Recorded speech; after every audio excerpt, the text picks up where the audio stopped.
Iniciando mais um podcast Se Liga na Vida para você aí de casa. E ó, gente, hoje a gente vai trazer algo que é diferente para você aí de casa. Você gosta de literatura? Gosta de ler um livro? E se eu te falar que talvez exista um gênero literário que você não conhece? Ah, não, mas eu já leio demais. Pois é, mas agora eu vou te provar que talvez você não conheça. Hoje eu tô aqui para poder trazer uma literatura diferente, que é a ficção cristã. É isso mesmo. A gente utiliza muitas vezes de metáforas, de figuras de linguagem, para a gente poder abordar aquele que está sobre nós, né? O nosso Cristo como unidade. E hoje eu trouxe aqui o Misael Lage para estar conversando com vocês. Misael, dá um bom dia, uma boa tarde e uma boa noite para a galera lá de casa. Olá, muito bom estar com vocês aqui. Eu fico muito feliz de poder participar com essa audiência desse podcast que é tão importante, né? A nossa comunidade, a nossa sociedade. Muito obrigado por estar aqui e nos ouvir. Misael, eu acho que para a gente começar, conte para mim quem é o Misael, né? Da onde surgiu o Misael, como que ele viveu e o que que ele está fazendo hoje. Bom, eu cresci aqui na cidade de Betim e Contagem, né? A gente fica fazendo essa divisão por cidades tão próximas, mas sempre fui cristão, venho de uma família cristã. Ao longo da vida, fui conhecendo um pouco mais sobre a arte cristã. Sempre queimou no meu coração esse desejo de servir ao Senhor através da arte. Porém, a minha história é de uma tradição religiosa em que não se tinha acesso à arte. Se tornar um artista era pecado. Não, eu sempre ouvi o seguinte: se você for por este caminho, você perde o céu. Então Engraçado, né, cara? Chega a ser não tem engraçado. como você ser cristão e ser um artista ao mesmo tempo. E ao longo da trajetória, o Senhor me permitiu conhecê-lo, conhecer a arte cristã, e mais tarde a gente vai falar sobre a literatura cristã, me formar como artista profissional. Hoje eu sou ator registrado profissionalmente, fiz pedagogia e algumas outras profissões que nós vamos nos adaptando ao longo da vida. Mas o foco hoje é realmente alcançar vidas através da arte cristã. E Misael, me fala uma coisa, cara. Aonde que parte a ficção cristã na sua história? Como que iniciou isso? A ficção cristã começa na minha vida antes da literatura. Apesar de desde pequeno gostar muito de ler, a ficção começa com o teatro. Eu comecei a fazer teatro na igreja com 3 anos de idade. Foi a minha primeira cena que eu fiz. Eu era filho de missionários que sofriam muito, e isso foi crescendo no meu coração. Em 2013, eu fundei a primeira companhia de arte cristã e nós começamos a circular várias cidades apresentando espetáculos de 1 hora e meia, inspirados muito aí na CNC, do Jardim do Inimigo, Que Kaique legal, cara. Oliveira, e começamos a fazer inicialmente copiando mesmo os teatros deles. Depois, o Espírito Santo me falou o seguinte: o mesmo Espírito que está sobre o Kaique Oliveira também está sobre você, e é um espírito de criatividade. Então, você é capaz de construir os espetáculos. E assim nós fizemos. Começamos a construir os espetáculos e o Senhor foi nos direcionando para vários lugares. Ficamos com a companhia por 13 anos, até que o Senhor nos deu um outro direcionamento. Encerramos a companhia e abrimos uma escola de arte cristã. Hoje eu não saio mais com atores, mas eu formo atores ou diretores de teatro da sua igreja para que ele possa desenvolver um trabalho dentro da sua igreja local. Então, a visão da arte mudou no sentido do teatro. Porém, eu conheci a ficção cristã através da FEFIC e comecei a pegar o espetáculo e transformá-lo em livro. E é daí que tudo muda e ganha uma amplitude muito maior. E esse direcionamento que você entendeu ao longo do processo de sair de ator para escritor, ele ocorreu de maneira direcionada a Deus ou você observou uma tendência de mercado, por exemplo? Foi direcionado a Deus, porque quando eu comecei a escrever, eu não sabia da existência de um nicho de ficção cristã. Nós consumíamos ficção cristã sem saber que era ficção cristã. E quando eu estava na metade do livro é que eu conheci o movimento e descobri que já existia um universo que o Senhor estava abrindo aí as oportunidades aonde as coisas estão ganhando proporção. Mas a ficção cristã, como nós estamos vendo hoje, ela é um bebê perto de tudo que o Senhor vai fazer nos próximos anos. E ela é recente na história ou não? A ficção cristã em si, não, é muito antiga. A gente tem aí como um dos pais o escritor de O Peregrino. Quantos anos existe o Peregrino aí na Não sei história? nem quantos, viu, cara? É, o próprio C.S. Lewis com Nárnia, né? Todas as crônicas de Nárnia, tudo que é feito ali já virou filme 2 vezes. A Netflix parece que está gravando agora a 3ª versão de Nárnia. São muitos livros e aponta sempre para Cristo. Nós temos o Tolkien, o Senhor dos Anéis. Então, tem muito tempo, tem muitos anos, mas era uma ficção que levava a cosmovisão cristã, mas ainda não era reconhecida como um nicho literário de ficção cristã. E agora isso tem ganhado espaço. Cara, eu acho muito legal entender isso. Até que esses dias também eu vi uma curiosidade na internet que me falou que os criadores de Batman, né, do universo, desse universo que a gente observa de super-heróis, fala que o Batman foi inspirado em princípios cristãos. Você sabia disso, cara? Não só o Batman, mas como o Superman e vários outros. O Superman, ele começa com a história de Sansão, um homem muito forte e que era capaz de vencer tudo.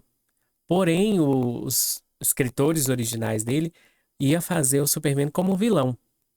Depois tudo vai sendo moldado, né? E ele se torna um personagem bom, positivo, protagonista.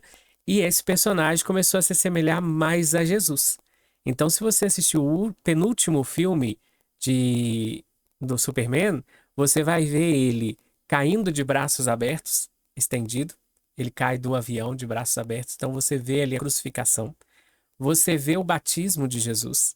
Você consegue ver todos os elementos da vida de Cristo dentro destes personagens, como o Batman ou como o Superman. Inclusive, tem uma cena em que o Superman é levado ao deserto para ser provado. Então, a gente assiste uma ficção, mas quando ela tem a cosmovisão cristã, ela vai sempre te apontar Cristo e aquilo que o Senhor tem para as nossas vidas. E, Misael, você acredita que esse tipo de leitura te faça ainda prosperar quanto cristão? Ou, tipo assim, é mais por entretenimento? Prosperar financeiramente? Não, eu falo prosperar em visão cristã, né? Em crescimento, em amadurecimento de valores, de princípios. Nós temos aí 2 vertentes. A primeira é que o cristão não deveria ter entretenimento. E isso é falso. O cristão precisa ter entretenimento, só que entretenimento de qualidade. Porque o cristão procurava se divertir, se entreter com aquilo que o mundo produzia. O que não é errado quando você tem uma seletividade, mas agora nós temos um material para o cristão ter tempo e ocupar o seu tempo. Porém, nós não fazemos só por este motivo. Nós fazemos sempre com a cosmovisão cristã. Então, nós sempre queremos que você termine um livro tendo um crescimento. Eu falo sempre que a palavra transforma. Se você termina um culto, uma escola dominical, sem ser confrontado em nada na sua vida, Tem algo errado. tem algo errado, porque o que está sendo dito ali não é a palavra genuína do Senhor. Ou se é a palavra, seus olhos e ouvidos estão tapados de uma forma que você não conseguiu ser tocado. Então, mesmo que tenhamos a oportunidade de nos entreter com uma boa história ou com um bom filme, nós precisamos sair daquela sala de cinema, sair fechar o livro, tendo transformação e crescimento, prosperando espiritualmente. Chega a ser engraçado, né, cara? Porque muitas vezes a gente não imagina viver esse processo hoje que a gente vive quanto cristãos, né? Sendo confrontado por um mundo tão adverso no cenário que a gente vive hoje, né? Porque como selecionar bem o que a gente está vivendo, né? Como viver realmente quanto cristão? Eu falo que um jovem hoje, eu pelo menos estou na faculdade, né? Vejo o quanto que é um desafio de ser um cristão, por exemplo, na faculdade, absorver o que é necessário lá dentro. E da mesma forma, você hoje, você já tem esposa, tem filha? Eu sou casado há 13 anos, estamos juntos há 13 anos já, e temos um filho de 6, Eliabe. Como que hoje é ser um provedor de uma família cristã? São desafios, desafios principalmente por causa da cultura, né? Pensar no meu filho com 6 anos, idade escolar aí, e tudo que ele vai conhecer secularmente, né, dentro da escola, é o grande desafio.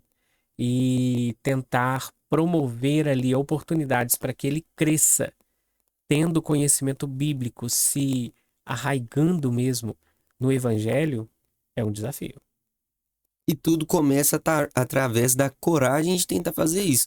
Porque muitas pessoas também falam assim: ah, não, Deus vai confrontar ele, vai colocar ele numa posição que ele vai aceitar Jesus. E será que é 100% assim? É, Será que às vezes a educação, o princípio também não parte de um pai e de uma mãe hoje, né? Que muitas vezes a gente terceiriza o serviço, né? Ah, alguém vai fazer, né? eu falo muito no livro sobre isso, que é assumir a responsabilidade sobre a sua vida ou sobre as suas atitudes, né? Você falou algo interessante sobre a faculdade.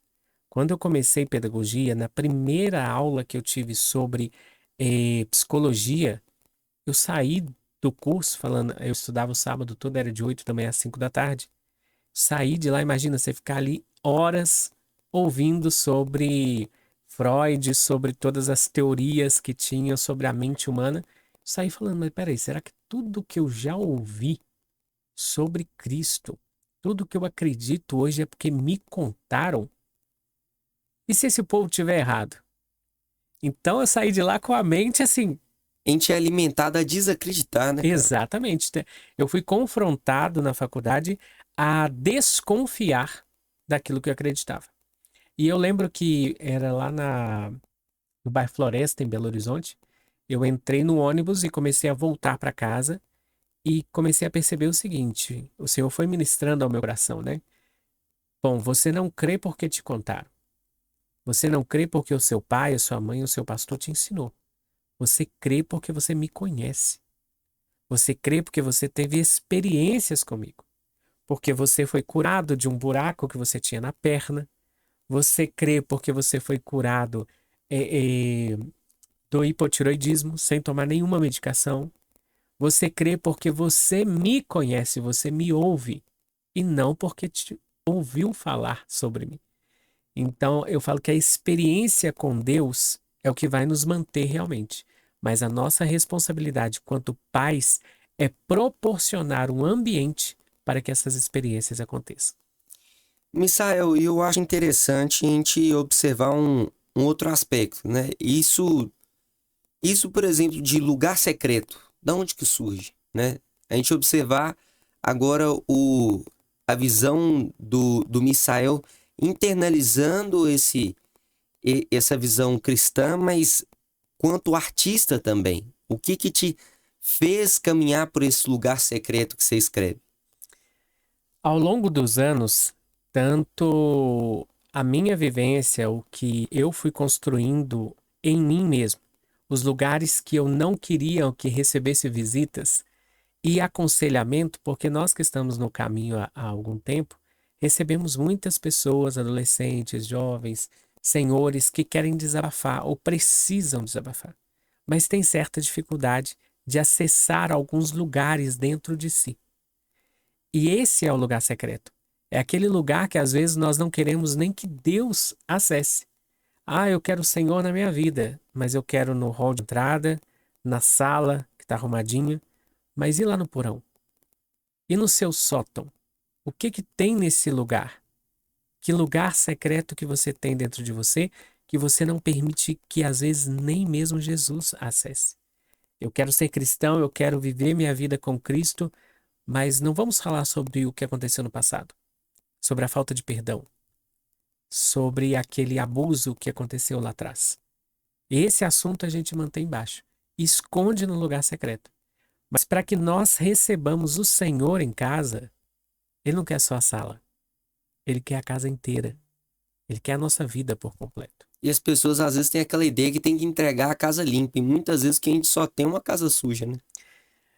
O Senhor nos mostra isso na palavra, né? Não tem como nos prepararmos, nos purificarmos para chegar diante do Senhor.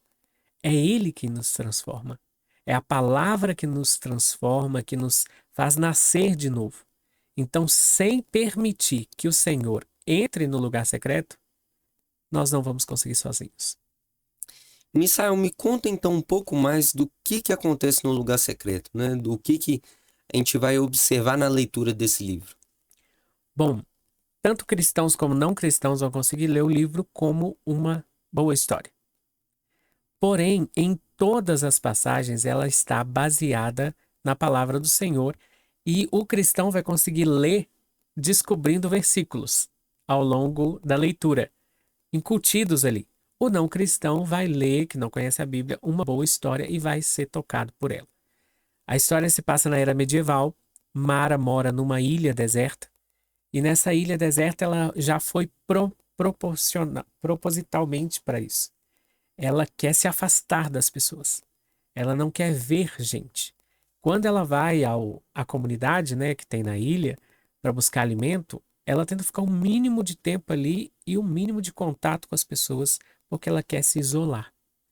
E nós fazemos isso. Quando nós temos feridas profundas, nós buscamos nos isolar do contato. Ao longo da jornada, ela recebe uma carta que convida ela para um banquete. Mas esse banquete será com o rei. E a única exigência que ele tem é que ela venha vestida de coração puro. E não existe coração puro com lugares secretos. Então ela vai ser confrontada ali por Luzia, por Fadir, que ao longo da história vocês vão descobrir quem são, para que haja uma transformação na vida dela. Ela vai, ao longo da jornada, acessar os mesmos lugares em que ela foi traumatizada, em que ela sofreu. Assim ela estará pronta para ir ao encontro de Fadir. Impressionante. Se for puxar certinho, eu acho que eu já peguei os versículos já. Tem muito versículo ali. Uma referência, por exemplo, que eu posso passar para você que não conhece ficção cristã, tem uma cena em que um dos personagens dá o braço para Mara atravessar o rio. E ela fala, mas eu não estou vendo o fundo. Eu tenho medo de entrar num lugar que eu não posso ver o fundo. E ele fala com ela, fique tranquila. Aqui você vai aprender a caminhar não pelo que você vê, mas você vai aprender a confiar. Rapaz, eu conheço um camarada que andou sobre as águas, que caiu que caiu dentro do mar, mas teve que. Exatamente. E não caminhamos pelo que vemos, mas por fé. Nessa mesma cena, ela começa a procurar uma outra personagem e quando ela percebe, a personagem passou pairando sobre a face das águas e chegou do outro lado. O que vai sempre nos remeter ao que nós já conhecemos dentro da palavra de Deus. E assim nós vamos nos alimentando da palavra e identificando no texto quem são os personagens. Eu conheço um tal de Pedro aí, que eu acho que passou perto disso aí também, né? Mas. Tá lá, né? E que legal, cara. Eu falo que muitas vezes, como Paulo disse, às vezes a gente não precisa pregar através somente da palavra. Utilize a palavra se necessário, como Paulo Exatamente. disse. Mas que através de uma ficção cristã a gente consiga alcançar pessoas, né? Mostrar que existe um caminho, existe uma verdade que é alcançada somente através daquele que morreu por nós, né? E é muito legal, cara. Lugar secreto para você ir de casa. Vai romper seu lugar secreto ainda hoje ou não? Que legal, viu? Acessar o nosso lugar secreto, e sempre que eu estou falando desse livro com outras pessoas, alguém sempre fala assim: nossa, eu lembrei da minha irmã, ou eu lembrei do meu pai, ou da minha mãe, porque sabe que essas pessoas sofrem porque têm feridas profundas guardadas lá e precisam ser resolvidas. E quando elas lembram, às vezes elas adquirem o livro para presentear essa pessoa. Que se abordar diretamente o assunto com ela, ó, você precisa liberar perdão, ó, tem isso aqui que precisa ser resolvido. Ela vai rejeitar veementemente. Mas quando ela presenteia ela com o livro, e o livro vai contando uma história, e ela chega no final e fala assim, mas espera aí, a personagem dessa história sou eu. Doideira, né? E aí sim ela aceita que ela precisa de transformação. Ela entende que ela precisa deixar Cristo entrar em todas as áreas da vida dela. Agora eu acho que eu vou fazer uma coisa diferente. Bora? Bora, vamos lá. O que que é ler como um artista? Lendo como um artista. Lendo como artista, são 30 devocionais apresentando a arte na Bíblia. Porém, nós vamos começar a olhar a Bíblia de uma forma diferente. No último evento que eu fui esse ano levar o Lendo como Artista, o rapaz chegou lá e falou assim: Misael, você esteve aqui ano passado e depois que eu comprei o seu livro, eu descobri uma Bíblia dentro da minha Bíblia. Porque eu, nesse livro, apresento dentro da palavra do Senhor, que nós já conhecemos, figurinistas, maquiadores, cenógrafos, iluminadores de palco, ilusionista, dançarinos, todo tipo de arte dentro da Bíblia. Por exemplo, você sabe de um figurinista que tem na Bíblia? Rapaz, você me apertou sem me abraçar, não sei não. Tem ideia do que pode ser um figurinista? Figurinista, cara? Nossa, aí você me apertou. Figurinista, gente, você sabe, gente? Não sei não. Você que está nos ouvindo aí, sabe aonde tem um figurinista na Bíblia? E não é um só, Tem mais? tem mais, mas essa é em especial. Você vai reconhecer a história. O figurinista é o que? O profissional figurinista é aquele que constrói um figurino para um personagem. Então ele vai pensar ali na roupa, na aparência, em tudo, para que aquela pessoa se pareça ou se torne um personagem. Na Bíblia nós temos a história de uma mulher que fez um trabalho tão bem feito que ela conseguiu fazer o próprio pai se enganar entre os filhos. Ela pegou um dos filhos e pensou na roupa, no cheiro, no jeito, no toque e transformou o filho para que o pai se confundisse e abençoasse o filho errado. Rapaz, tô tentando lembrar aqui. Engraçado, a gente lê, mas tem hora que foge os trem da cabeça, né? Nós temos aí a bênção que ia ser dada a Esaú, Ah, agora eu tô lembrando. e aí o pai fica confuso ali, mas espera aí. A voz parece o filho A, mas o toque da pele, do pelo, é o filho B. O cheiro é do meu outro filho, é cheiro de campo. Por quê? Porque ela pensou nas roupas, pegou as roupas do irmão e vestiu ele. Ela teve o cuidado de aparar os pelos do animal no mesmo tamanho que o filho dela tinha os pelos do braço. Então ela pensou num figurino por completo. E às vezes nós que estamos na arte, no teatro cristão, na igreja fazendo teatro, eu não tenho recursos para isso.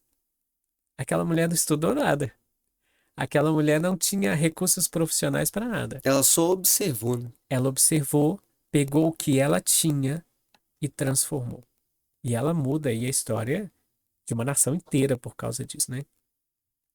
Nós temos aí iluminadores de palco, cenógrafos. Eu gosto de falar muito para os dançarinos. A Bíblia fala de uma pessoa que dançou para o Senhor com todas as suas forças. E dançou tanto e tão bem em adoração que uma pessoa apontou esse dançarino e acusou ele. Essa adoração sua tá errada, você está sendo aí um blasfemador, você está fazendo isso para aparecer para as mulheres. E por causa disso ela foi castigada de uma forma e nunca mais pôde ter filhos.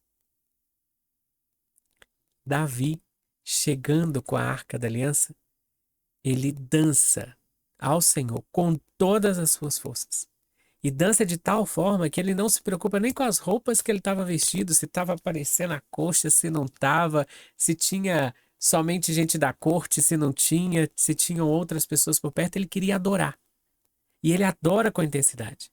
Mical olha aquilo e fala assim: essas servas aí, tudo olhando suas pernas, olhando você dançar dessa forma. Só que aquela adoração era genuína. E ela não estava dando atenção a isso, ela estava olhando o humano, ela estava olhando o local. E é interessante que o capítulo termina com a seguinte frase: E Mical ficou estéril e nunca pôde ter filhos. É engraçado, né? O julgamento muitas vezes é o que. O julgamento que a gente coloca um dedo dentro do olho do outro, é que vem uma madeira dentro do olho do camarada, né? Impressionante. Engraçado, esses versículos em si eu não conhecia, você acredita? É, tem, por exemplo, Davi fez uma cena de teatro também para escapar da morte. Ele começa a perceber que o rei vê a fama dele e começa a ficar com medo dele. Então Davi pensa, ó, se eu chegar no palácio, ele vai arrumar um jeito de me levar de arrasta. Então vou começar a me fingir aqui de louco. Ele começa a babar a barba fora, começa a riscar as portas, bater nas paredes, faz uma cena de teatro. Aí o rei olha e fala: Esse aí que é o Davi, o famoso, esse homem que tá doido? Manda esse cara embora, que eu não quero nem receber ele. E ele escapa da morte por causa de uma cena de teatro. Você vê, né? Se a gente for puxar certinho, então, né, aí no livro deve ter Daniel fazendo um churrasquinho na cova dos leões, né? Com certeza. O churrasco não tem, não, mas tem muita coisa sobre profetas também. Por exemplo, tem um homem na Bíblia que fez uma maquete para explicar o plano de Deus. E ele fica ali, monta a maquete, vai para o meio da praça e fica ali um ano falando com o povo sobre aquela maquete. Ô, Misael, vamos fazer uma coisa então, cara. É, o que que você quer deixar pra galera de casa hoje? Né? Através da ficção, através do entendimento que a arte e a fé, elas andam lado a lado. O que que a gente pode deixar para uma pessoa que tá aí do outro lado de casa, fazendo parte de um ministério de dança, escrevendo um livro? O que que a gente pode entender desse mundo? Primeiro, para você que é artista cristão e que sonha ser um artista cristão, acredite, estude e se alimente da palavra do Senhor. Não desista. A minha pergunta era, Senhor, por que que meu coração queima tanto por fazer arte se ela não te agrada? Porque o que eu vi é que ela não agradava ao Senhor. Ou o Senhor tira isso de mim, ou o Senhor me revela a arte dentro da Bíblia. Foi o que o Senhor me fez. Mostrou, curou os meus olhos para enxergar a arte. Então peça ao Espírito Santo que te mostre, revele a você aonde a arte aparece na Bíblia. Aonde a palavra do Senhor pode alimentar outras vidas. Seja através da dança, da música, da literatura. Nós precisamos nos alimentar daquilo que vai fluir de nós. A boca fala do que o coração está cheio. Então, alimente o seu coração da palavra do Senhor e de boa arte, de arte de qualidade. No teatro, nós temos a CNC, nós temos vários espetáculos e várias companhias de arte hoje em São Paulo, aqui em Minas, que são grandes, têm ganhado prêmios que alimentam as nossas vidas através da palavra de Deus. E a literatura, principalmente através do movimento da FEFIC, que é a Feira de Ficção Cristã, que está no Instagram, está no meu perfil lá, todo mundo pode conhecer, que tem movimentado aí 20 mil pessoas em uma feira, levando a palavra de Deus através da ficção. Eu quero te agradecer muito, Misael, por estar aqui hoje, por compartilhar um pouco da sua história, do seu testemunho e principalmente influenciar uma geração de pessoas que vão buscar cada vez mais servir a Deus com os dons e talentos que Deus disponibiliza a cada um de nós. Muito obrigado, meu irmão. Eu que agradeço por essa oportunidade de estar falando aqui com você e pedir que não perca a fé. Utilize todos os talentos que você tem para glorificar o Senhor Jesus. É isso daí, para você aí de casa que gostou desse trabalho, o Instagram do Misael vai estar aí embaixo para você ler, para você dar uma olhada nesse livro maravilhoso aí que é o Lugar Secreto, e também temos o outro que é o Lendo como Artista, para você ter acesso a esses livros, né, para você conhecer um pouco mais desse trabalho que vem movendo gerações aí e também entendendo que a arte e a fé justamente caminham lado a lado. E chegando ao final de mais um podcast Se Liga na Vida, não deixamos de falar, né? Projeto de vida, porque cuidar de pessoas é a nossa missão.